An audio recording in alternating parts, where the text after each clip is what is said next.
this can be a delicate topic. I think we're stepping into a conversation that many people feel, but they rarely articulate. And that is why so much of modern work still feels out of sync with what actually makes us productive. Now, this isn't an anti-corporate rant. Corporations employ millions of talented people, me included, and most leaders genuinely want their teams to succeed. But it's the systems that those teams operate inside of. Many of those were built for a completely different era, an era of factory work, industrial output, and time-based performance. Hi, I'm Chris LeBrun, your host of the Wholistic Productivity Podcast. As someone who's never been afraid of dreaming big and going for it all, I often find myself with a lot on my plate. I'm a husband and father, a nonprofit fundraiser, and an entrepreneur. What I've realized is my view of productivity was pretty toxic. After decades of believing that in order to do more, you had to work harder, I began to see productivity as this beautiful thing. Holistic productivity is the idea that you can accomplish your professional, personal, and purpose-driven goals in a healthy way, and doing so will make you happier and more fulfilled. Join me each week as we break down myths about productivity, share practical tips for maximizing your time, energy, and focus, and hear from others about their productivity journey. This is the Wholistic Productivity Podcast. Hello, and welcome to episode number 37 of the Wholistic Productivity Podcast. My name is Chris LeBrun. I'm your host. I'm a productivity coach, and I am just so grateful for you being here today. We have a great episode. I'll get into that in just a minute. But this time that you are here with the podcast, it's not wasted time. Now, I know you may be listening while you're doing other things, whether that's a workout or maybe it's your commute to and from work or while you're doing the dishes or cleaning the house or something. But it's so much bigger than whatever it is you're doing at this moment. You are investing in your future by listening to this podcast. You're investing in your goals. And I'm just honored that you are here, that we're able to do this together. My purpose in doing this podcast is to help you dream big, plan smart, and live fully. And that's why I'm so excited that you're here today. And look, we are starting a 2-episode series today on the relationship with productivity and the corporate world. Sadly, there are disconnects on both sides of that relationship. And over the next 2 episodes, we're going to spend time looking at what's not working and where there's room to improve. Now, as a productivity coach who's spent more than 25 years in corporate America, I understand that this can be a delicate topic. I think we're stepping into a conversation that many people feel, but they rarely articulate. And that is why so much of modern work still feels out of sync with what actually makes us productive. Now, this isn't an anti-corporate rant, far from it, right? Corporations employ millions of talented people, me included, and most leaders genuinely want their teams to succeed. But it's the systems that those teams operate inside of. Many of those were built for a completely different era, an era of factory work, industrial output, and time-based performance. If you've ever wondered why you feel drained after a full day of meetings, or why working from 9 to 5 doesn't always equal progress or productivity, or why the 40-hour work week still dominates knowledge work, well, you're in the right place. In this first episode in our series, we're going to look at what corporate America gets wrong about productivity, not to shame anybody or to place blame, but to bring clarity. Because when we understand the outdated assumptions that are baked into our work culture, we can start moving forward toward work that's healthier, more human, and far more effective. Then in the next episode, we are going to turn the table and look at some of the advice that many productivity coaches give that's just not aligned with how the corporate world works. And I'll say I have given some of that advice as well. So that's what you've got in store for the next 2 episodes. Glad you're here. Let's dive into it. Most workplaces are still operating with a productivity playbook that was written in 1938. There's also a disconnect in what companies say they value, like innovation, creativity, and well-being, versus the structures that they actually use, time-based systems, being present, and other antiquated policies. Now, don't get me wrong, these practices aren't necessarily the villains. They're just systems that are built for a different era. So let's take a look back and see how we got to where we are today. And to do that, we have to go all the way back to 1938 and the Fair Labor Standards Act.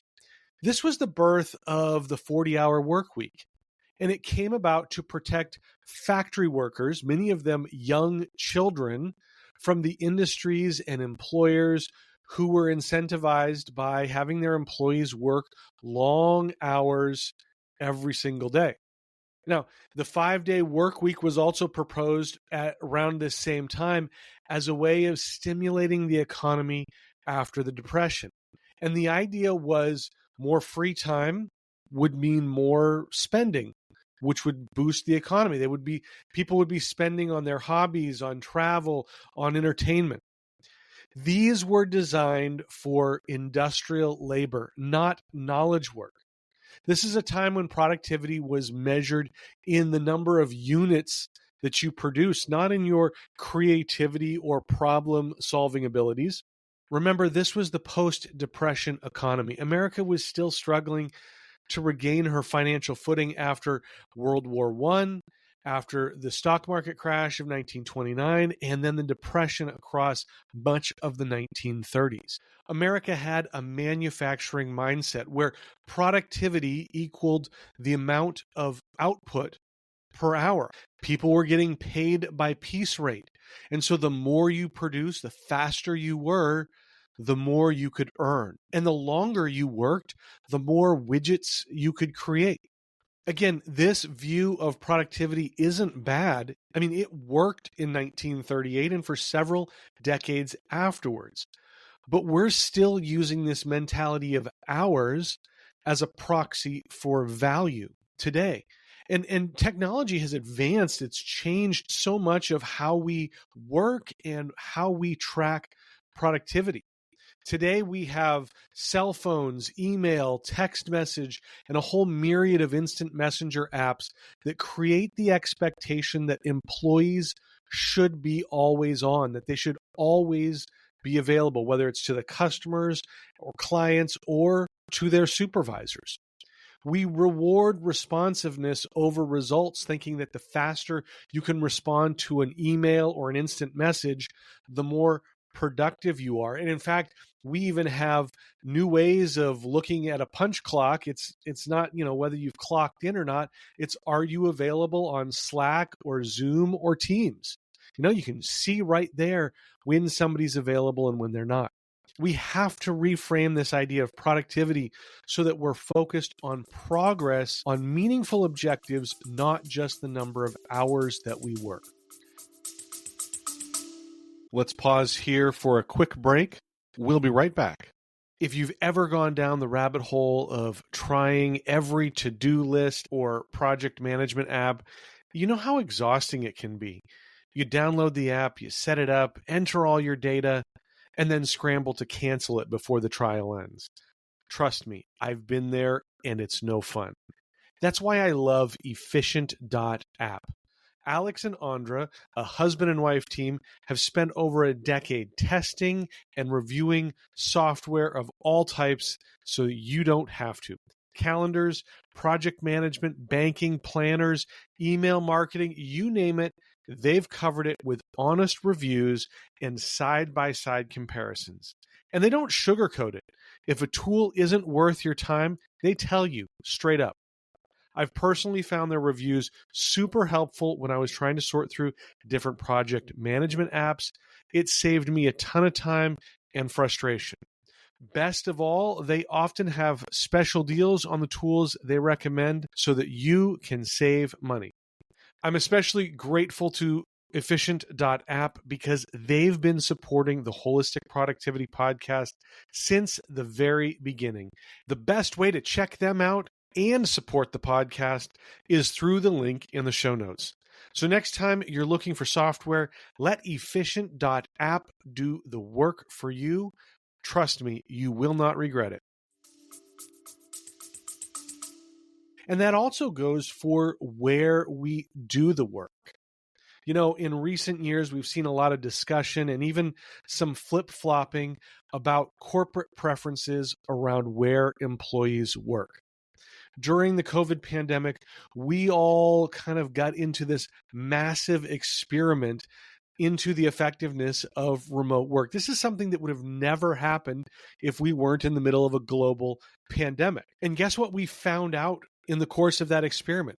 The world continued functioning. I mean, at least business did. Was it different? Yes, of course it was. Was it a failure? Absolutely not. But even still, we're seeing a push for return to office in a lot of industries.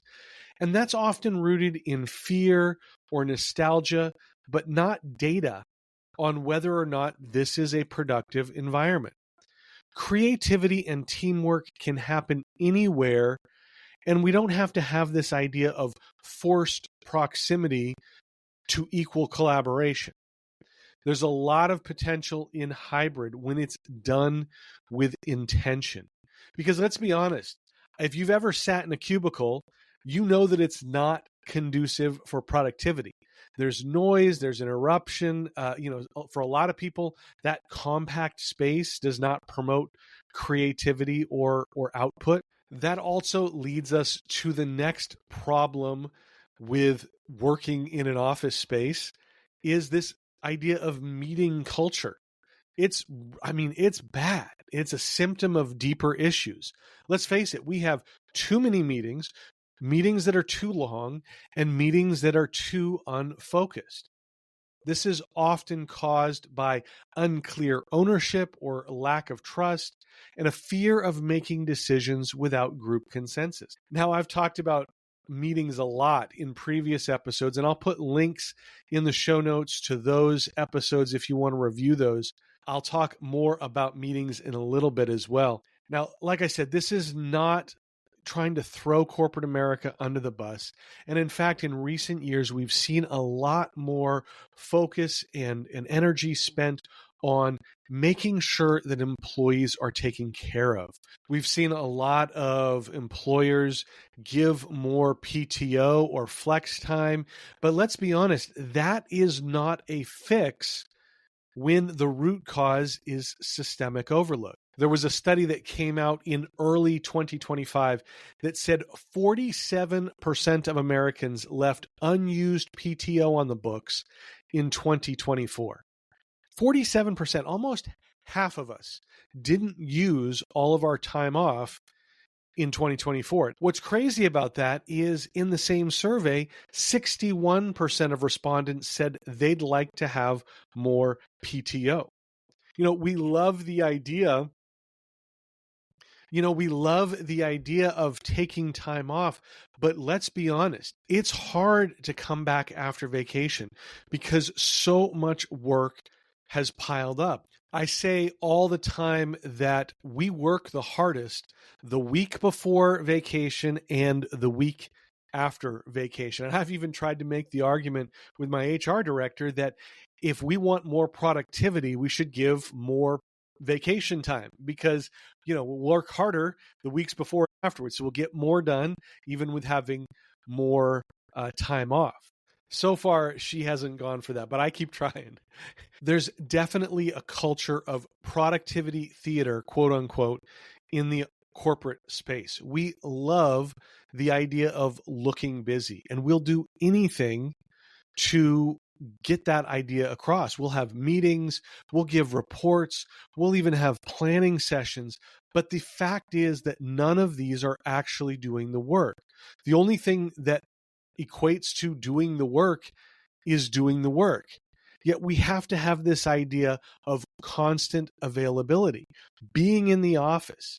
But look, if you've worked in an office, you know that there are a lot of things that go on in the office that are not work. We have water cooler conversations. We have refrigerator conversations. We have restroom conversations, believe it or not. We have the pop-in office conversations. I've seen people who go around every single Monday morning from office to office, from cubicle to cubicle, having like this 2 to 3 minute conversation with every single person. That is great for team morale and bonding and stuff like that, but it is not productivity. I would dare say that the corporate world focuses more on urgency than we do on impact, and more on conformity rather than creativity.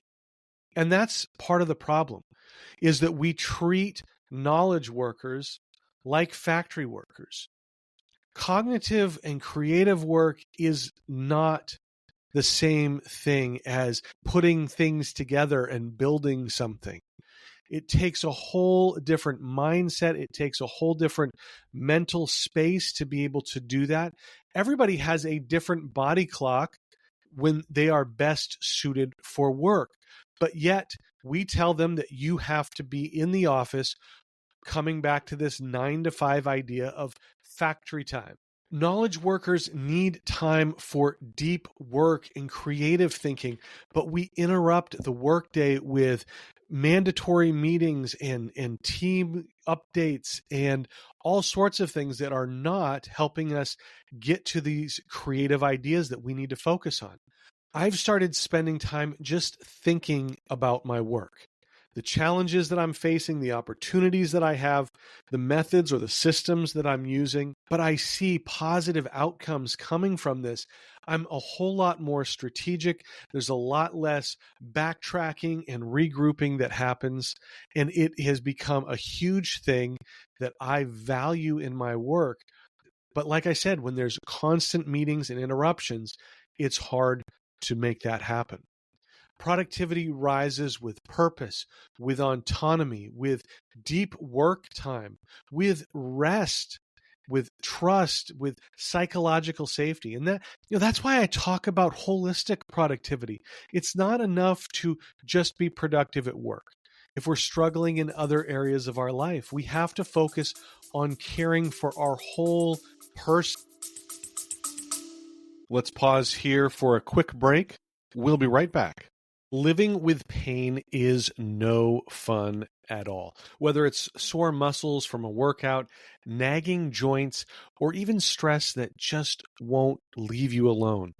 That's why I love Little Golden Shepherd. They make all natural butters from organic herbs and essential oils, formulated to ease pain, reduce stress, and even soothe sensitive skin. I use the muscle butter after tough workouts, and the joint butter is perfect for my knees, which somehow were bad even when I was a kid. I'm so grateful to have Little Golden Shepherd sponsoring the Wholistic Productivity Podcast. The way they support the show is super simple. Every time you shop through the link in the show notes, a portion of your order helps keep this podcast going. And here's the best part. If you use the promo code WHOLEPROD, you'll save 15% on your first order. That's promo code WHOLEPROD, WHOLPROD. Try Little Golden Shepherd today. You're going to love it as much as I do, and your muscles will too.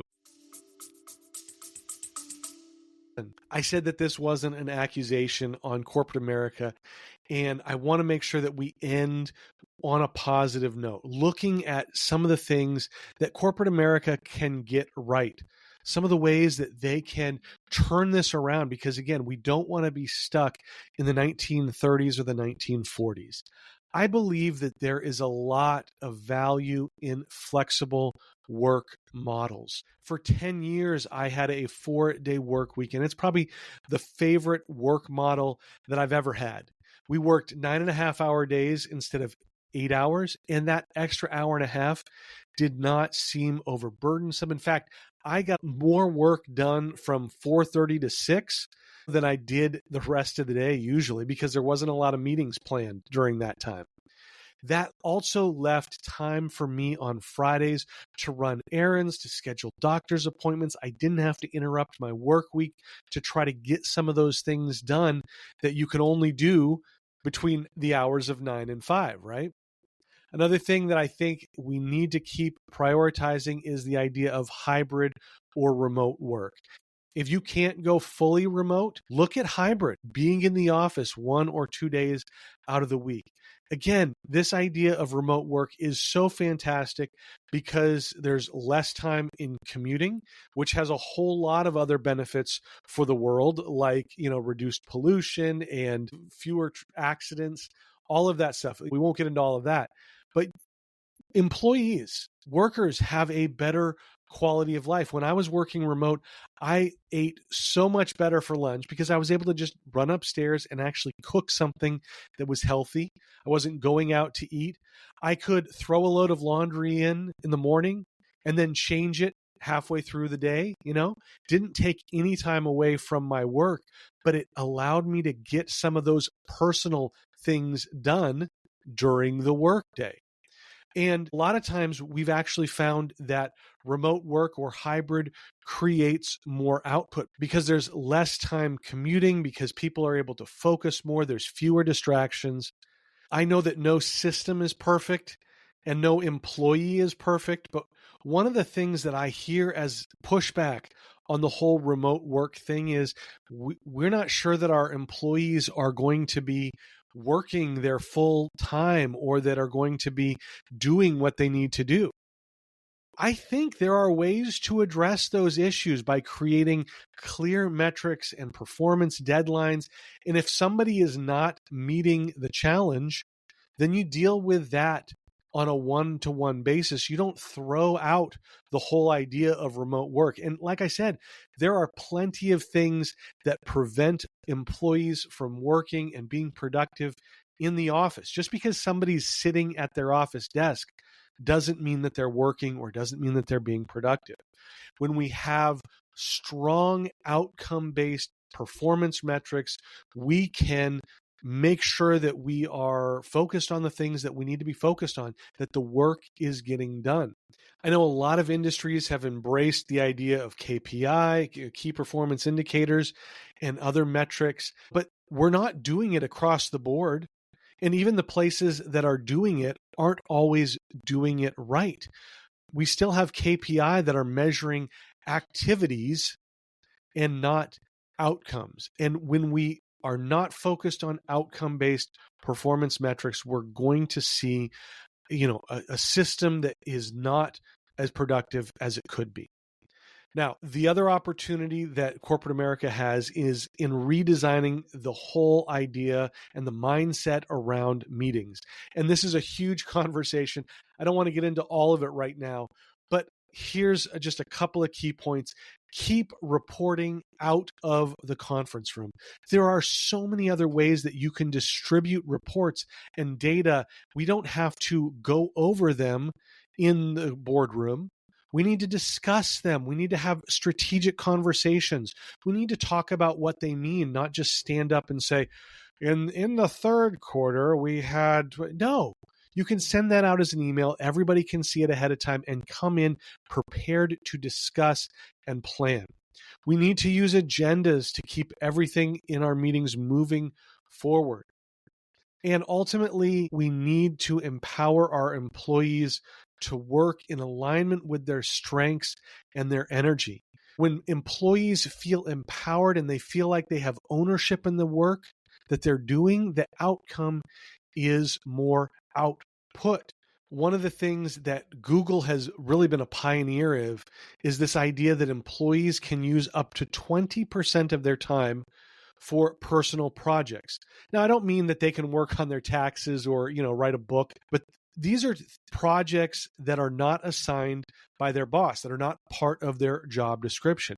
They should still have a benefit for Google, but it lets people explore other areas of their skill sets, other avenues, ideas that they've had. A lot of the successful rollouts that Google has had through the years have been a direct result of this 20% of personal project time. So what would this look like outside of the tech space? Maybe it's an employee starting a podcast that's related to their job or the company to give exposure and authority and build up the presence of the company or themselves. Maybe it's an executive writing a book or speaking at a conference. Maybe it's two departments that don't normally working together, coming together to collaborate on a project where they see a shared need. Whatever it is, this is going to give employees so much more ownership in the work that they do, and it's going to energize them and engage them more in the work that does fit squarely within their job description. So as we wrap up and conclude, let me say this. The corporate world isn't broken. It's simply running on an operating system that wasn't built for the work that we do today. And the more that we recognize where those gaps are, the more empowered we are to navigate them with intention, with creativity, and with clarity so that we can actually get the result that we're all looking for. And that is just to create more meaningful work. This week, I want to give you a challenge to take on. Notice one place where your workplace measures time instead of progress. Now, I don't want you to run into your HR director or to your supervisor and say, we're doing it all wrong. This is horrible. We got to stop this. No. Just notice it. Look at where that is and don't try to fix it yet. Just be aware of it because the fixing can come later. But awareness is the first step towards meaningful change. We can look at how to change that later, but I just want you to look for those areas where we're measuring the amount of time or maybe the availability that somebody has rather than the actual progress that they are making. And next week, when you come back, we are going to flip the script. If today was talking about what corporations misunderstand about productivity, next week, we're going to look at what productivity experts misunderstand about the corporate world. So that's the show today. Thank you so much for being here.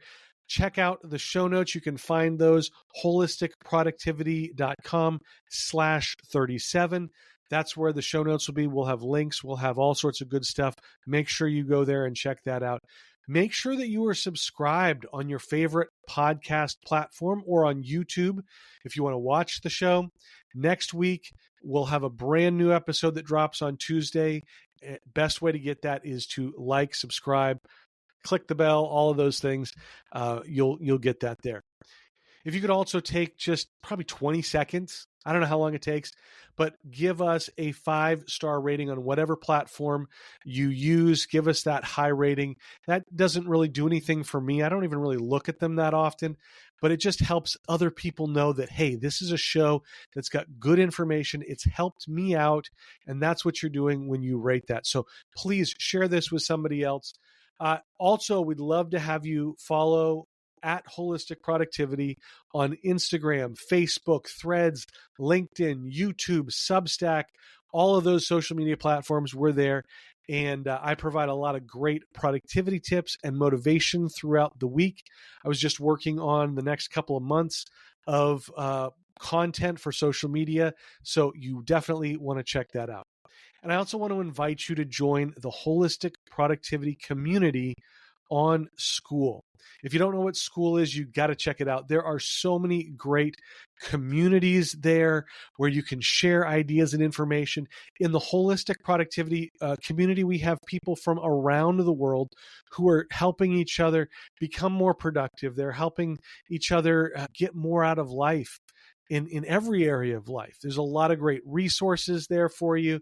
And the best part is it is absolutely free. Okay, so come check us out. Link will be in the show notes, but you can go to School, that's SKOOL, and search Holistic Productivity as well. Again, thank you so much for being here. Thank you for listening. I love that you are spending this time focused on your goals. As always, my purpose, the reason that I do the show is to help you dream big, plan smart, and live fully. Thank you so much. We'll see you next time. Before I sign off, close your eyes for a minute, unless you're driving, but close your eyes and imagine this. It's Friday. You're excited for the weekend. TGIF, right? You're wrapping up the work week, getting ready to leave the office.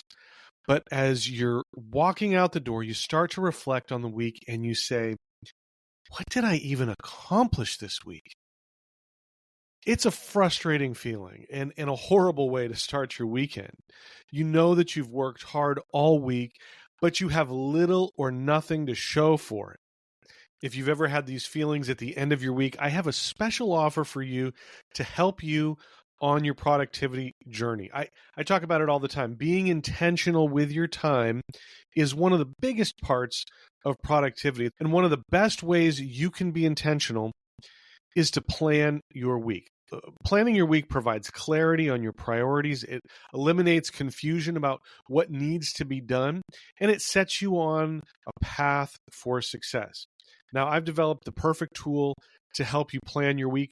I call it my Sunday strategy, and I want to give you my Sunday strategy worksheet and guide absolutely free when you sign up for my weekly newsletter. The guide offers clear strategies for using the principles of holistic productivity to plan your week. You'll have a mindset shift away from the toxic aspects of productivity, and you'll get step-by-step directions for using the Sunday strategy worksheet. With my Sunday strategy, you only need 15 minutes each Sunday to plan out your entire week. It'll let you identify major projects and tasks that are coming up, assign those projects to specific days, and best of all, there are different sections for each area of your life: professional, personal, and purpose-driven, so you can reach all of your goals. My Sunday strategy worksheet also includes a weekly habit tracker to keep you focused on the habits that you want to develop. So if you want to avoid those Friday feelings of frustration and despair, you need my Sunday strategy worksheet. It's the perfect planning tool to help you build the winning strategy for your week.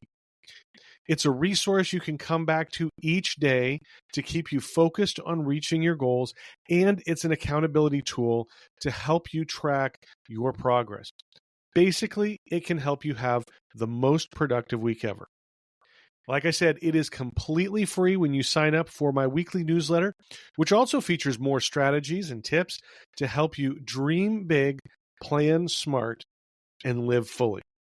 To get my Sunday strategy worksheet and guide, go to mysundaystrategy.com and sign up. That's mysundaystrategy.com. There will also be a link in the show notes, but again, mysundaystrategy.com. Look forward to having you back here for the next episode of the Wholistic Productivity Podcast.